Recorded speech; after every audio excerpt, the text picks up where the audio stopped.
बसप्पा। जी महाराज।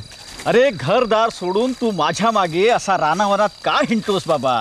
तुमची सेवा करायला महाराज। बायका पुराणा सोडून? तुमच्या पायापुढे मला काही दिसत नाही महाराज। अरे बसप्पा, तुझ्या घरात खायला अन्न नाही म्हणून तुझी बायको मोलमजुरी करून कसं तरी दिवस रेटते।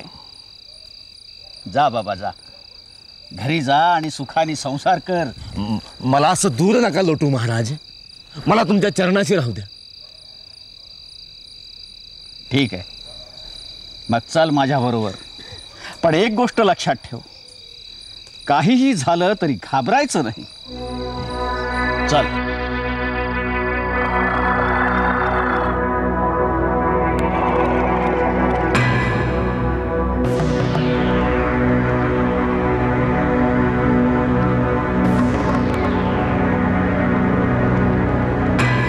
महाराज साप! काय झालं? साप!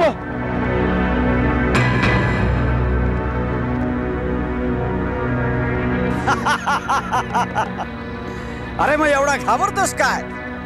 तुला हवे तेवढे घे यातले, घे म्हणतो ना।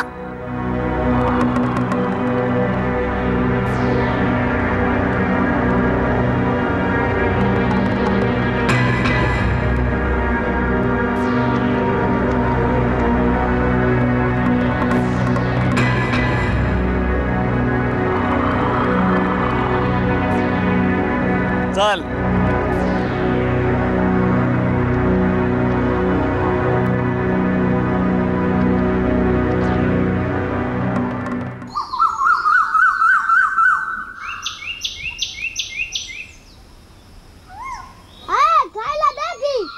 अरे काय खायला देऊ तुम्हाला? गावात काम मिळणं पण मुश्किल झालंय आणि तुमचा बाप आपला रात्रंदिवस त्या जोगड्याच्या माग हिंडतोय। या आज आठवण आली आमची। बायका पोरं जगलीये का मेलीये ते तरी बघायला यायचं होतं। त्या गोसावड्याच्या माग, महाराजल्या माग हिंडताय की रात्रंदिवस? त्या महाराजांबद्दल असं काय बोलते का? केवढे मोठे संन्यासी महाराज आहेत। हा, स्वतः संन्यासी आहेत, पण संसार सोडून तुम्हाला लावलं ना नादाला। आणि हे काय आणलं गुंडाळून? महाराजांबरोबर दाट जंगलात गेलो होतो का, तिकडे साप दिसले।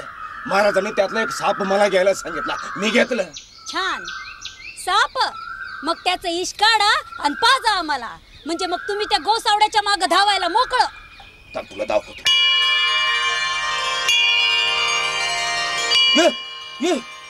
सोन्याचं साप गो, ये आश्चर्य बघा। बया, हा सोनं?